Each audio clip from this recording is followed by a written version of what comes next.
El modelo de regresión uniecuacional, que es justamente la unidad 1, está dividida en tres partes. En la primera tenemos que ver la naturaleza del análisis de regresión y evidentemente pues tenemos que definir qué es la econometría.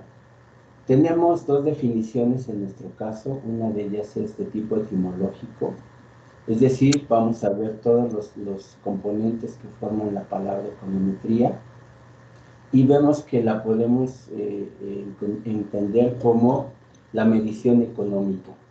También tenemos una definición en la que desglosamos todos los elementos que participan y vemos que participa la teoría económica, la estadística económica, la inferencia estadística y la economía matemática, cada una en las distintas etapas en las que se va conformando, como veremos más adelante, la metodología. La naturaleza del análisis de regresión se refiere a cuál es el origen del análisis. Bueno, habíamos presentado que Francis Galton lo había hecho desde el siglo antepasado y él analizó un tema relacionado con la estatura de padres e hijos y trazó este diagrama de dispersión y encontró algo que él llamó ley universal de la regresión. Más adelante se hizo una interpretación moderna del problema, que aquí la tenemos y se refiere a lo siguiente. Está en el punto 1.1.1.2, la dependencia de una variable dependiente de una o más variables explicativas, con la perspectiva de estimar y o predecir el valor poblacional medio o promedio de la primera en términos de valores conocidos o fijos en muestreos repetidos de las segundas. ¿Ok? Esa es justamente la definición que hoy podríamos entender de forma moderna del análisis de regresión. Después vimos que hay una serie de relaciones importantes entre las variables y que es muy pertinente tenerlas presentes todas ellas. Después vimos algo que es de naturaleza fundamental, las fuentes de información. Encontramos que la econometría va a necesitar de series de tiempo, que no son otra cosa que series de una misma variable en un periodo de tiempo. Va a tener series de corte transversal, en donde se toman distintas variables de una entidad en un periodo determinado. También podríamos tener datos combinados, series de tiempo, series de corte transversal, y también tenemos datos de panel, ¿ok? En donde seguramente vamos a ver variables de tipo cualitativo. Estas fuentes de información son de la mayor importancia y de hecho nosotros hicimos un análisis de cómo deflactar series, cómo construir tasas de crecimiento y a partir de ahí cómo construir gráficas que nos permitan entender de forma real qué está ocurriendo con una variable, ya sea de tipo mensual o anual, expresada en porcentaje o de valor que la hemos deflactado y también la expresamos en términos reales. Eso que hicimos, bueno, es muy importante que ustedes lo tengan muy presente cada vez que desarrollen un modelo econométrico. Inmediatamente después vimos ya una segunda parte de nuestro curso, de la primera unidad, que tiene que ver con la metodología. La metodología de nuestra ciencia parte de un planteamiento teórico que lo vamos a tomar justamente de la teoría, tanto económica como financiera. Partiendo de esa teoría, de los planteamientos que haga de tipo cualitativo, nosotros inmediatamente vamos a rescatar de ese planteamiento las variables principales y las condiciones en las que está explicando la situación para traducirlas en variables de tipo matemático en una relación determinística. ¿A qué nos referimos con eso? Bueno, pues nos referimos a que vamos a tener valores de tipo teórico, en donde si crece una variable, la otra también, o si decrece una variable, la otra crece. etcétera. De esa naturaleza estamos hablando cuando establecemos un modelo matemático. Bien, una vez que tenemos ese modelo y lo podemos calcular y también podemos establecer su función y creamos su gráfica, vamos a ver nosotros una relación muy importante, porque de eso va a estar basado el modelo. La interpretación de la pendiente es algo muy importante para nosotros. Cualquiera que sean las unidades de medida de las variables independientes y dependientes, la pendiente, es decir, este valor que más adelante vamos a conocer, lo vamos a interpretar de la siguiente manera. Si X crece en una unidad, Y va a crecer en una determinada cantidad en función de las relaciones que se establezcan entre X y Y. Eso es muy importante que ustedes lo vean porque nosotros analizamos un caso, pero cada vez que ustedes hagan econometría, seguramente van a tener unidades de medida diferentes, tal vez sean porcentajes, tal vez sean dólares, tal vez sean índices, tal vez sean kilos, tal vez sean metros, etc. Entonces, es muy importante que tomen en cuenta cómo es esa relación para que en el futuro ustedes la interpreten, ¿ok? Y la otra, que también nosotros la vamos a utilizar, es que cuando en una función lineal x vale 0, vamos a tener un valor fijo, una constante, que justamente va a partir del punto del tamaño del valor que tenga esa constante en el eje de las y. ¿Okay? Una vez que llegamos a ese punto, podemos nosotros establecer un modelo econométrico o estadístico. ¿A qué se refiere esto? Se refiere justamente a que vamos a tomar una muestra y con esa muestra vamos a tratar de saber si la teoría se cumple o no para distintos momentos, para distintos países o para distintas situaciones. Con eso nosotros vamos a avanzar muchísimo porque si logramos establecer que la teoría tiene razón, eso nos va a permitir sobre todo predecir y anticiparnos a muchos problemas. Entonces es de la mayor importancia el trabajo econométrico cuando uno lo ve desde esa perspectiva. Aquí ya lo tenemos las dos variables que vamos a tener y vamos a tener un término que se llama término de perturbación o error, que es una variable aleatoria que vamos a explicar con más detalle más adelante. Después del paso 3, ¿sí? Nosotros también vamos a presentar a través de una gráfica de dispersión esos datos que hemos recopilado en nuestra muestra y vamos a tener la posibilidad de trazar nuestra función de regresión. Aquí la tenemos en esta raya y también podemos indicar cuál es la idea mucho más clara de la función del valor de U, el error estocástico. Bien, el paso 4 se refiere justamente a esa parte que decíamos al inicio, que es muy importante de obtención de los datos, de ver quién es la fuente de esos datos, de estar muy al pendiente de hacerlo, para que la información que obtengamos sea de la mejor calidad y sobre todo que esos datos se puedan citar, que cualquier persona pueda llegar a esos datos, o por lo menos dentro de la empresa, que sí podamos garantizar que son datos que obtuvimos de una fuente que es muy confiable. Y analizarlos, porque seguramente muchos de ellos habrá que hacerles un trabajo de otra naturaleza, ya sea deflactarlos, ya sea hacer algún suavizamiento exponencial o unos promedios móviles, depende de lo que vayamos a hacer con nuestro modelo. Ya que tenemos los datos y estamos seguros que son de buena calidad y que los hemos preparado suficientemente bien, hacemos la estimación. La estimación normalmente se hace con un software. En nuestro curso lo vamos a hacer de forma manual y posteriormente esos mismos cálculos los vamos a realizar con SPSS. Este programa, como ustedes saben, no está incluido en nuestro curso, pero evidentemente cumple una función primordial porque ustedes necesitan saber utilizar un software econométrico. ¿ok? Ya tenemos aquí justamente ya en un diagrama de dispersión los datos de la muestra y sobre todo en los puntos marrón el modelo de regresión presentado. Aquí lo que hice fue presentar la función consumo con datos reales de nuestro país en ese periodo 1993-2021 a los precios de 2013. Y esta es una función econométrica real con dos variables, ¿no? Es la función consumo keynesiana.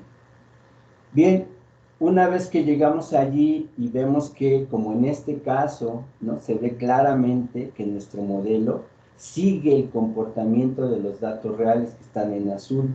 Nuestro modelo en marrón creo que es muy cercano al comportamiento y ya podemos nosotros ver el papel de la econometría.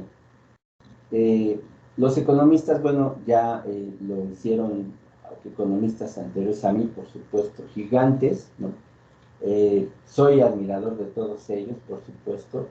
Ya lo hicieron antes, comprobar que Keynes tenía razón, y eso ha permitido establecer medidas de política económica de la mayor trascendencia en casi todos los países del planeta, en por lo menos 50 o 60 años, que fue lo que duró la vigencia de la teoría keynesiana. Hoy sigue vigente, pero ya hay otro tipo de modelos que se han realizado. Ya que estamos seguros de eso, vamos a hacer el acercamiento con la población. Tomamos una muestra y ahora, a través de pruebas de hipótesis e intervalos de confianza, vamos a acercarnos a la población para saber si nuestro modelo tiene el poder de predecir cosas en la población. Y, por supuesto, la idea es hacer un pronóstico, anticiparnos a la realidad. Esa es la función final de la ciencia, anticiparnos a la realidad. ¿Ok? Nosotros hicimos un pronóstico, vimos aquí que había la posibilidad de que el PIB creciera en 6.3% para el año que viene, calculamos ese valor con datos reales e hicimos un pronóstico de cuál va a ser el valor en esta función que nosotros acabamos de obtener. Finalmente, toda la econometría, todo este trabajo arduo que se realiza, es para tomar decisiones. Aquí tenemos un esquemita muy sencillo, en donde están todos los pasos que se siguen en la econometría, en la metodología de la econometría. Bien, inmediatamente tenemos que plantearnos un tema muy importante, que es el planteamiento de la función de regresión con dos variables, que se llama modelo clásico de regresión lineal con dos variables. Así lo van a encontrar ustedes, o inclusive por sus iniciales MCRL. Este modelo es el modelo más básico que tiene la econometría, y yo lo voy a plantear presentándoles el final de la película. Y el final de la película tiene que ver con que yo conozco la población que estoy analizando. No tengo una muestra, tengo la población. ¿Ok? Si yo tengo la población, en este caso es una población de 60 familias, y vamos a analizar el gasto de consumo vinculado al ingreso, a un nivel determinado de ingreso. Aquí vemos pequeños subgrupos, 10 de hecho, 10 subgrupos de ingreso, un nivel de ingreso y los niveles de gasto. Quiero comentar algo importante que está relacionado con el valor de UI, que espero que en el examen alguien de ustedes, al leer con cuidado qué significa UI y al analizar después en sus notas, que vean algo aquí que está frente a sus ojos y que podría contradecir lo que estamos diciendo. Está aquí, muy a la vista de ustedes, lo van a encontrar, esperemos que así sea. Les deseo mucho éxito en esa búsqueda que están aquí.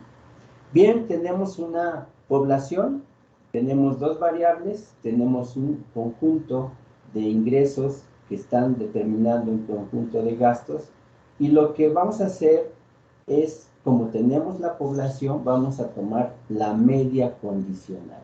¿Ok? Esta media condicional no es otra cosa que un promedio, pero un promedio muy especial que vincula las dos variables, X y Y, el gasto y el ingreso, en términos de los valores de una y la probabilidad de otra. Al vincularlos de esa manera, lo que yo obtengo es un promedio muy importante que justamente me va a permitir tener la función de regresión poblacional, que inmediatamente aquí tengo un cuadro donde ya están las probabilidades de cada uno de los niveles de gasto, y tengo también ya la posibilidad de ver las medias condicionales. Ya las calculamos, vimos cómo se hacía, y ahora en el diagrama de dispersión nosotros vamos a poder observar esa gráfica de dispersión de la población que tenemos, ¿sí?, con sus medias condicionales y todos los datos más o menos equidistantes de cada uno de los subgrupos determinados de ingreso. ¿Ok? Y aquí esta curva se llama curva de regresión poblacional, que dijimos que esta va a estar en nuestro examen. Recuerden que todas las que tienen E, pues si ahorita voy agregando otras más, es muy probable que tengan presencia en nuestro examen y que por favor tómenlas en cuenta. Esta curva de regresión poblacional es la unión de los puntos que representan las medias condicionales de la población. ¿Ok?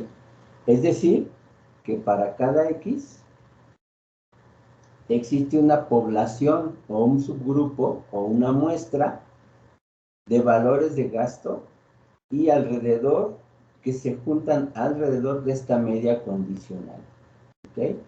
Eso es lo que nos dice esta curva. De hecho, ahí diríamos, pues ya se acabó el trabajo de econometría. El problema es que no tenemos siempre datos poblacionales. Aquí hay una forma mucho más gráfica de expresar que está la media condicional y todos sus valores, los que forman el subgrupo, están conformando un grupo que están equidistantes, ¿no?, con un comportamiento normal de los datos. Bien, ya tengo aquí presentada y en lo general, de manera general, esta es la función de regresión poblacional, es decir, esta función. ¿Ok? Yo, ¿cómo voy a definir esto? Porque aquí no me dice si es A más 1 o 1 medio de X menos 14Y o 25 por 2Y al cuadrado, etcétera, o X al cubo. No me dice absolutamente nada. Tengo que recurrir a la teoría para definir cómo se comporta esta función. ¿Okay? Tengo que ir a la teoría para saber cómo es que es esta función. En el caso que estamos analizando, sabemos que, por la propia experiencia que ya se tiene una función directa y lineal. Así que, en este caso, y como es justamente el tema de nuestra primera unidad, voy a establecer que voy a tener un primer modelo lineal en la función de regresión poblacional que aquí se las presento. ¿Qué elementos tiene? La esperanza de Y dado un XY, es decir, la variable Y, el gasto, dependiendo de un nivel de ingreso, que va a estar condicionado por un valor beta 1, que es una constante, más el producto de otro coeficiente que está afectando a la variable independiente. ¿Cómo se llama beta 1? Se llama intersección en Y. Y este es un valor que va a ser independiente de X. Vean que no depende de X. Y beta 2 va a ser el coeficiente de la pendiente. Y lo vamos a interpretar como una pendiente. Estos dos son los coeficientes de regresión que seguramente van a estar sí o sí en nuestro examen. Esta es una pregunta segura y no hay manera de que no esté en nuestro examen y no hay manera de que nadie de ustedes no pueda explicar qué son los coeficientes de regresión. Bien, decía yo cuando presenté la metodología de la econometría que había una variable que iba a explicar más adelante que es muy importante. Esta variable, ¿sí? UI, que tiene que ver con lo que les comenté, ¿sí? Que allí hay un tema interesante que está relacionado con esto, miren. ¿Qué ocurre con los gastos de consumo de una familia en particular en relación con su nivel de ingreso fijo? Para un nivel de ingreso dado XY, los gastos de consumo de una familia se concentran alrededor del consumo promedio de todas las familias para ese nivel de ingreso. En lo general podríamos decir eso, que todos los datos de las submuestras se concentran alrededor de ese valor promedio. ¿Ok? Otra manera de plantear este término de error es justamente esta forma. ¿Ok? Lo que estamos buscando o lo que está diciéndonos es que UI va a representar a todas aquellas variables que afectan a la variable dependiente, en nuestro caso, el gasto en consumo, pero que no están incorporadas en nuestro modelo, por lo menos en esta primera etapa. Vamos a ver más adelante que a lo mejor a este modelo le agregamos, además del ingreso, le vamos a agregar un valor de riqueza, a ver qué ocurre. Lo vamos a ver más adelante. Entonces, UI tiene que ver con esas variables. Como no las tengo incorporadas, yo espero que ese valor sea muy pequeño. De hecho, espero que sea cero, y es uno de los supuestos importantes que se manejan en el modelo. Una vez que yo tengo planteada mi función de regresión poblacional, puedo, siguiendo ese modelo, plantear la función de regresión muestral. ¿Ok? ¿Cómo la voy a diferenciar una de la otra? Por este acento circunflejo que hemos llamado gorrito, ¿sí? Y aquí los tenemos. Yo quiero obtener una serie de valores que me permitan calcular o estimar esta variable. ¿Ok? Esta variable, pero para que me permita llegar a la población. ¿Ok? Entonces los voy a diferenciar con el gorrito, y entonces aquí tengo planteada la función de regresión muestral, FRM por sus iniciales. ¿Ok? ¿Qué es lo que va a hacer? Lo que vamos a buscar con este modelo, recuerden que voy a tener Y y X como valores muestrales, como valores de las dos variables, que ya los tengo obtenidos, y lo que yo voy a calcular son los dos coeficientes de regresión. Eso es lo que yo voy a hacer. Una vez que ya tengo planteado esto, aquí también tengo presente el error estocástico. Para diferenciarlo justamente del error estocástico poblacional, yo he usado una notación que usa Bujarati en ediciones anteriores. Me parece que ganamos mucho con eso y no diferenciamos entre la función poblacional y la función muestral. Aquí lo tenemos, se interpreta de la misma forma que UI, es decir, es el conjunto de variables que afectan al modelo, pero que yo no las he integrado. ¿Ok? Lo vamos a ver gráficamente un poco más adelante. Entonces, ¿cuál es el objetivo? Obtener esta función partiendo de esta. ¿Ok? Ese es justamente lo que yo quiero lograr. Bien, en esta gráfica lo hemos presentado sin mayor tema. El tema de linealidad también es muy importante porque necesitamos que haya linealidad en las variables, que además, eso cómo se sabe cuando las variables están elevadas a la potencia 1, y también que no estén ni multiplicadas ni divididas por otra variable. Lo mismo esperamos en los parámetros o coeficientes de regresión. Esperamos que ellos también estén elevados a la primera potencia, a la potencia 1, y tampoco estén multiplicados o divididos por otro parámetro. Eso es muy importante que se cumpla porque el modelo está basado en relaciones lineales. ¿Cómo podemos obtener los coeficientes de regresión de la función muestral? ¿Cómo lo vamos a hacer? Con un método, el método de mínimos cuadrados ordinarios. Este método lo desarrolló un matemático alemán, Carl Friedrich Gauss, y básicamente lo que está buscando el método de mínimos cuadrados es que justamente EI, es decir, el valor de todas las variables que no he incorporado, que la puedo representar entre el valor real o muestral que tengo de la muestra menos el valor estimado de ella. Recuerden que el objetivo es encontrar esto, que esta diferencia sea lo más pequeña posible. ¿Okay? Eso es lo que va a tratar de hacer mínimos cuadrados ordinarios. Encontrar una forma matemática para que esa razón sea lo más pequeñita posible. Lo puede hacer de dos maneras, y aquí tenemos su objetivo básico. Aquí está claramente establecido. ¿Sí? ¿Qué es lo que necesitamos? Que esa función de regresión muestral esté lo más cerca posible de todos los datos de la muestra. Lo más cerca posible de todos ellos. Lo puede hacer de dos maneras. Puede obtener esa diferencia a partir de aquí, pero la diferencia sumada le va a dar 0. O puede hacer esta misma diferencia, pero elevándolo al cuadrado, con lo cual consigue dos cosas.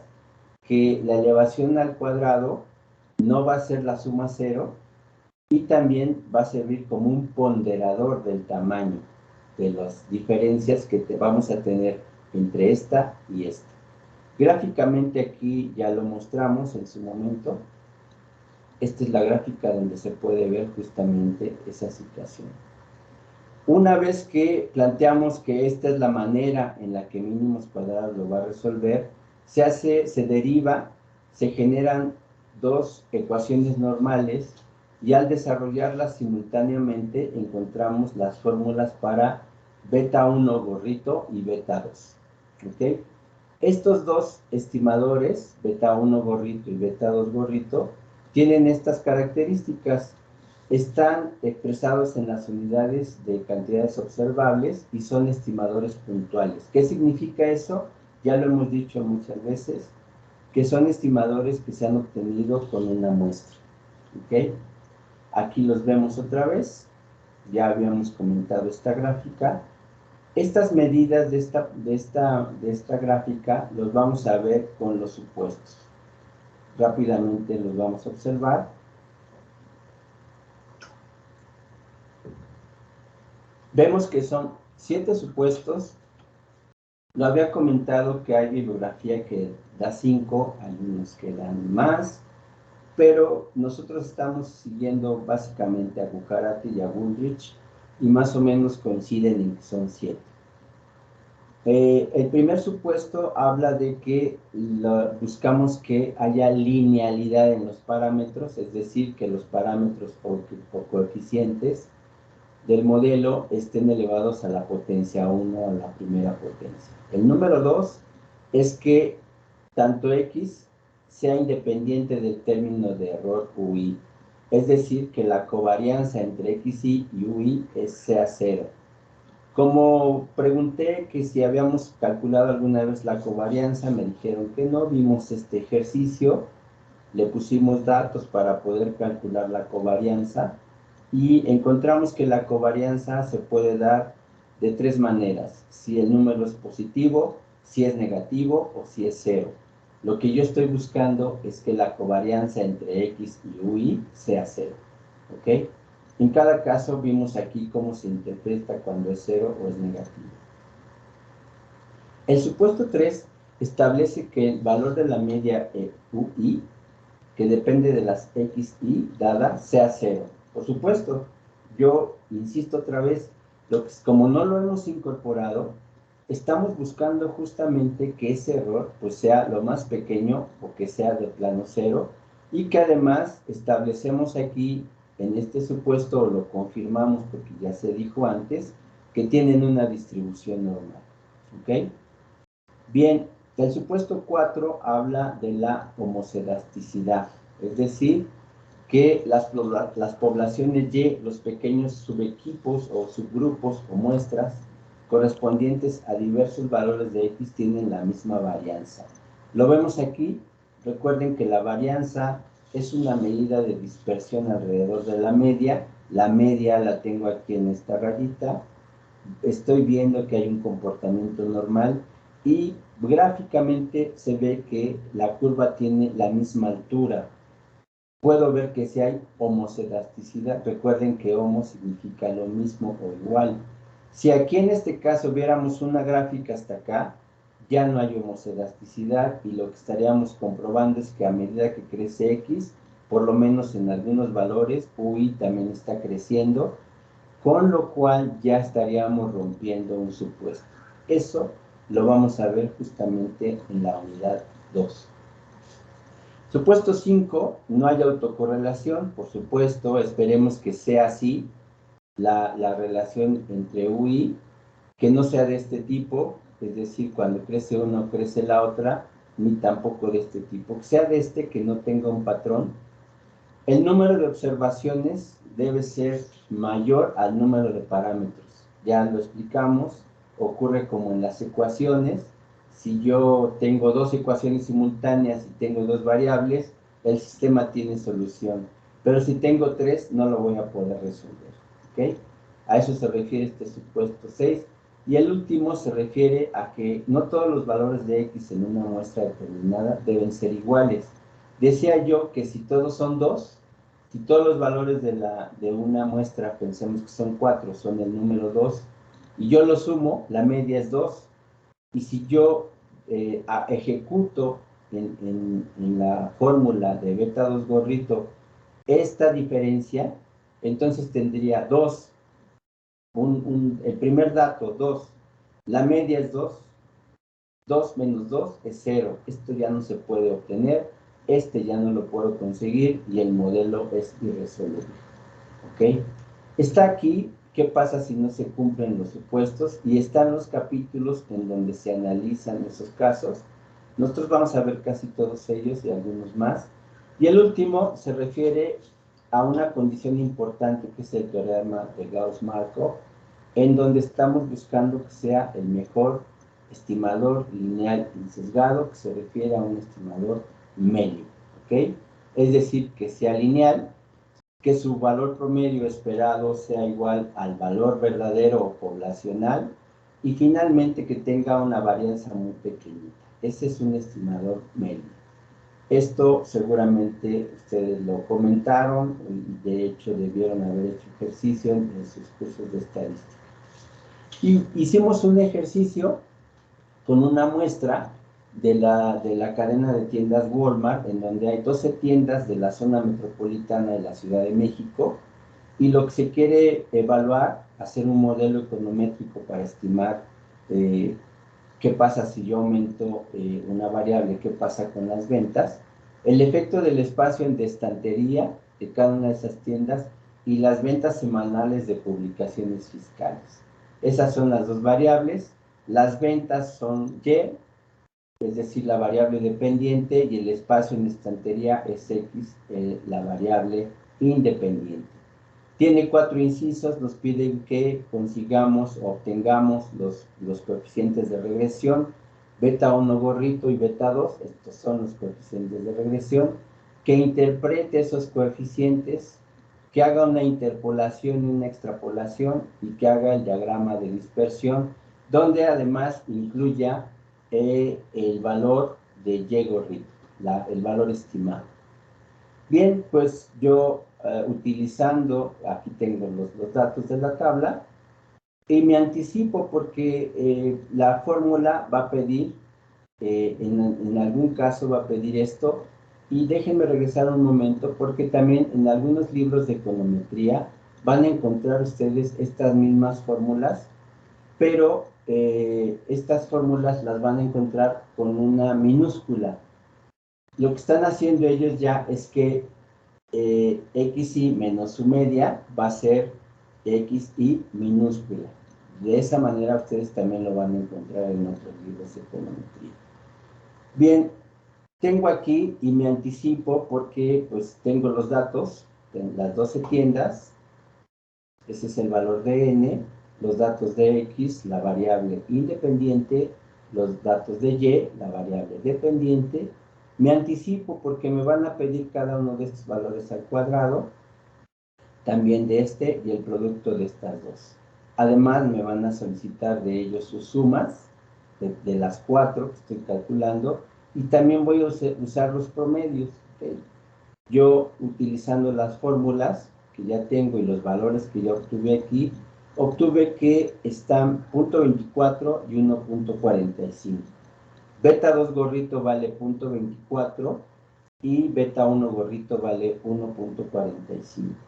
Se interpretan que cuando yo aumento un metro de estantería, las ventas van a aumentar en 0.24.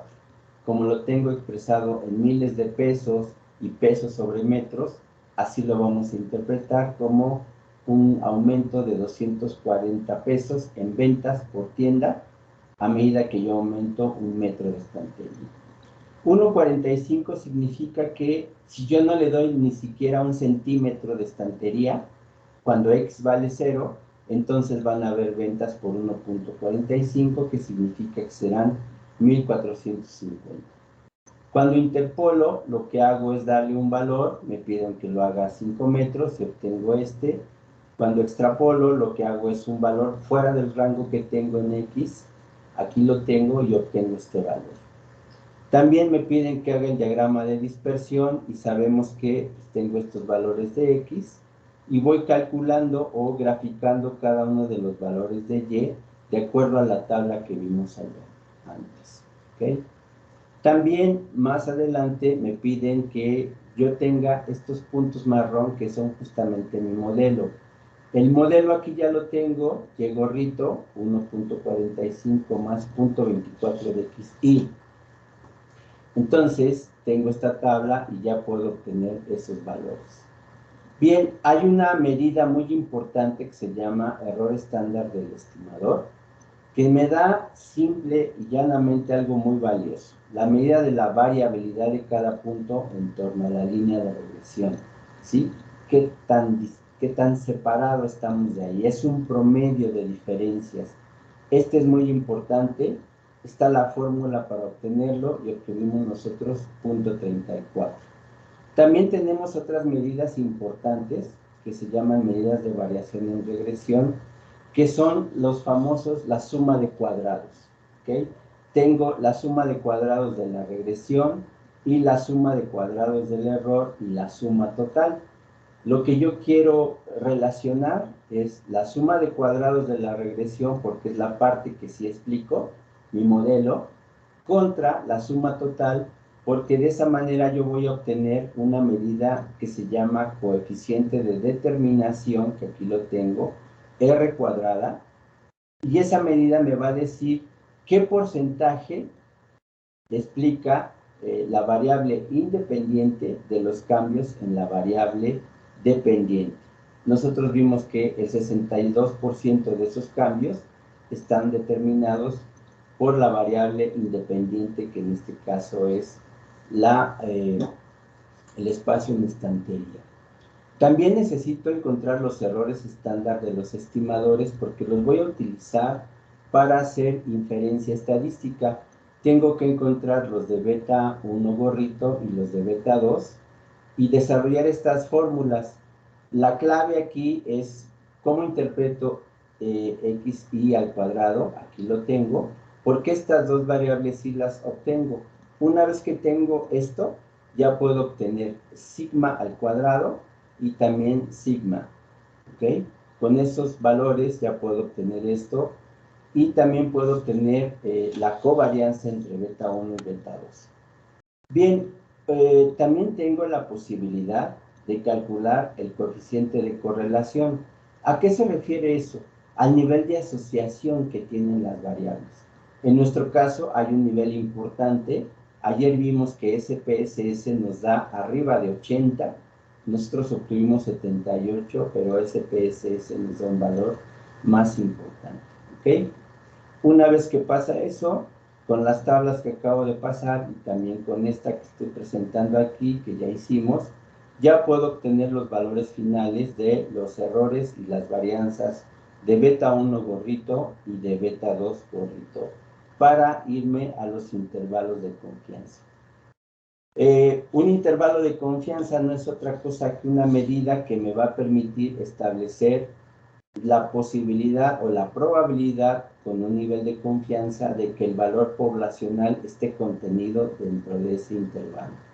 Este es el planteamiento teórico, ¿sí? Y está compuesto por alfa, que es el nivel de significancia o el error que yo acepto, delta, beta 2 gorrito menos delta, que es el límite inferior, el límite superior, y yo vi que, por ejemplo, necesito también establecer una distribución muestral. Habíamos dicho que se comportaba normalmente, pero la normal, cuando yo la utilizo, requiere que yo conozca la variable poblacional. No la tengo, ¿ok? Pero tengo una estimación y entonces por esa razón voy a usar T, la distribución T. Aquí tengo el intervalo de confianza de T, lo desarrollo y ahora sí ya tengo los dos intervalos, para beta 2 gorrito y para beta 1. Los calculo. Ayer ya no los vimos y se calculan básicamente estableciendo alfa y encontrando el nivel crítico de T en las tablas de la distribución T que están allá en Bujarati al final, y obtuve este primer intervalo para beta 2, lo interpreté y también tengo este intervalo para beta 1 y también lo interpreté. Las pruebas de hipótesis se refieren justamente a que yo voy a hacer una afirmación y voy a probarla a través de dos hipótesis, la hipótesis nula y la hipótesis alternativa. Recuerden que los intervalos de confianza y las pruebas de hipótesis son una forma de acercarme a la población. Yo tengo aquí que ya puedo hacer esto y lo puedo hacer de dos maneras, las pruebas de hipótesis, con intervalos de confianza y también con otra metodología que voy a analizar más adelante. Establezco mi regla de decisión para saber si acepto o no la hipótesis nula.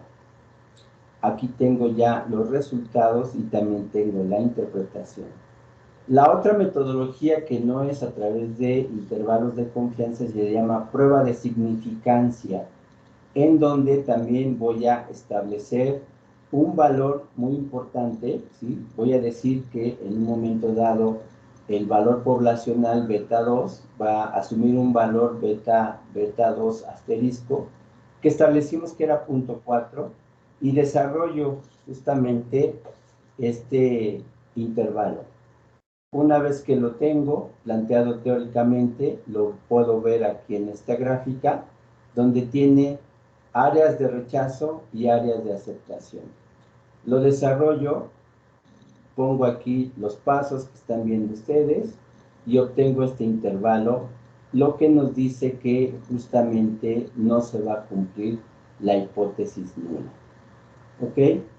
También lo puedo hacer de otra manera, ¿sí? Si yo obtengo el valor de T y el valor crítico y los comparo, justamente aquí está, y también me confirma que yo voy a tener una interpretación particular de la prueba de hipótesis.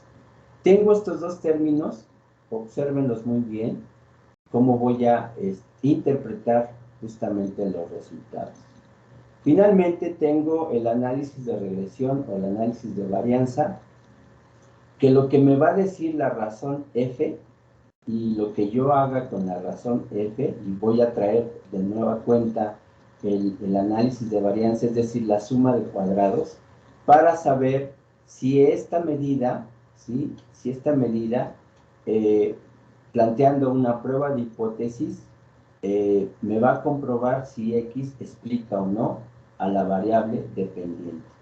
Yo tengo aquí la prueba, F también tiene tablas, aquí está la forma en la que debo interpretar, ahí tengo que definir también un tipo de alfa, grados de libertad, desarrollo la prueba y compruebo también al compararlos, como se ve aquí claramente, que pues por fortuna mi modelo sí cumple la posibilidad de que X explica las variaciones de Y. Este es básicamente el curso que hemos realizado, compañeros.